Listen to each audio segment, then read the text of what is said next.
తెలంగాణ అస్తిత్వాన్ని, వారసత్వాన్ని, ప్రజల భావోద్వేగాలను కేవలం ఒక్క జీవోతో మార్చలేరు. ఆశా వర్కర్లకు ఇచ్చిన హామీలు తక్షణమే అమలు చేయాలి. తెలంగాణ భవన్లో తెలంగాణ తల్లికి పాలాభిషేకం చేసిన బీఆర్ఎస్ ఎమ్మెల్సీ కవిత పార్టీ పిలుపు మేరకు మంగళవారం నాడు బీఆర్ఎస్ ఎమ్మెల్సీ కల్వకుంట్ల కవిత అనేక మంది కార్యకర్తలు, నాయకులతో కలిసి తెలంగాణ భవన్లో ఉన్న తెలంగాణ తల్లి విగ్రహానికి పాలాభిషేకం, పంచామృతాభిషేకం చేశారు. ఈ సందర్భంగా ఎమ్మెల్సీ కవిత మాట్లాడుతూ తెలంగాణ ఆత్మకు ప్రతీక అయిన తెలంగాణ తల్లి రూపాన్ని మార్చి తెలంగాణ వారసత్వాన్ని రూపుమాపాలని ముఖ్యమంత్రి రేవంత్ రెడ్డి ప్రయత్నిస్తున్నారని ఆరోపించారు. అలాంటి అస్తిత్వాన్ని, వారసత్వాన్ని, ప్రజల భావోద్వేగాలను కేవలం ఒక్క జీవోతో మార్చలేరని తేల్చి చెప్పారు. తెలంగాణ తల్లి చేతిలో ఉన్న జొన్నలు, మక్కలు తెలంగాణకు ప్రతీక అని ముఖ్యమంత్రి అంటున్నారని, కానీ అవి ఇతర రాష్ట్రాలలో పండవా అని ప్రశ్నించారు. ఇతర రాష్ట్రాలలోనూ అవి పండుతున్నప్పుడు మరి ప్రభుత్వం ఏర్పాటు చేసిన కొత్త విగ్రహంలో ఏం ప్రత్యేకత ఉందని అడిగారు. ప్రపంచంలో మనకు మాత్రమే ప్రత్యేకమైన పండుగ బతుకమ్మను తెలంగాణ తల్లి నుండి దూరం చేశారని ఆవేదన వ్యక్తం చేశారు. బతుకమ్మను తెలంగాణ తల్లి నుండి మాయం చేసి ఆ స్థానంలో కాంగ్రెస్ పార్టీ హస్తం గుర్తును పెట్టి ఇదే తెలంగాణ తల్లి అనడం చాలా దారుణమని ఆగ్రహాన్ని వ్యక్తం చేశారు. ఈ చర్యను ప్రతి ఒక్క తెలంగాణవాది ఖండిస్తున్నారని తెలిపారు.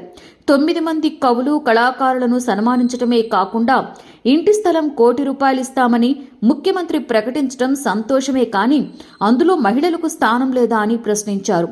కవులు, కళాకారులను గుర్తించడంలో ఆడబిడ్డలు ఎక్కడా అని ప్రశ్నించారు. బెల్లి లలిత, మల్లు స్వరాజ్యం, సదాలక్ష్మి మీకు గుర్తుకు లేదా? మహిళలకేమో విగ్రహాలు, పురుషులకేమో వరాలిస్తున్నారు. ఇది చాలా అన్యాయం. సచివాలయంలో తెలంగాణ తల్లి విగ్రహం పెట్టారు కాబట్టి ఇక మహిళలకు నెలకు 2500 ఇవ్వరా అని నిలదీశారు.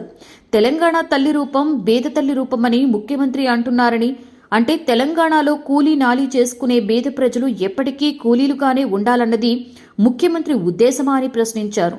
వాళ్లు గొప్పవాళ్లు కావాలని అనుకోకూడదా అని అడిగారు. కాగా అమ్మను చూస్తే ఒక స్ఫూర్తి పొందే విధంగా ఉండాలి.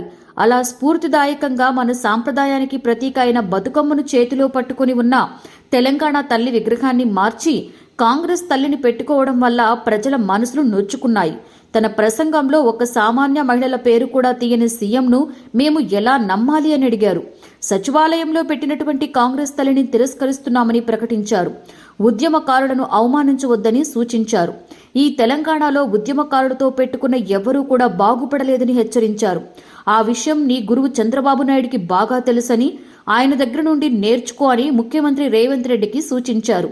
ఆశా వర్కర్లకు ఇచ్చిన హామీలను తక్షణమే అమలు చేయాలని ఎమ్మెల్సీ కవిత డిమాండ్ చేశారు.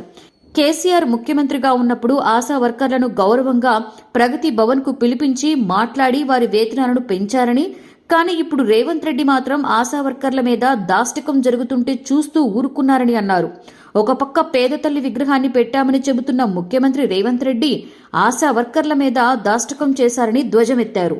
ప్రభాత సూర్యుడు జాతీయ తెలుగు దినపత్రిక. ప్రతి అక్షరం నిజం వైపు. నిజం దాగదు, వార్త ఆగదు.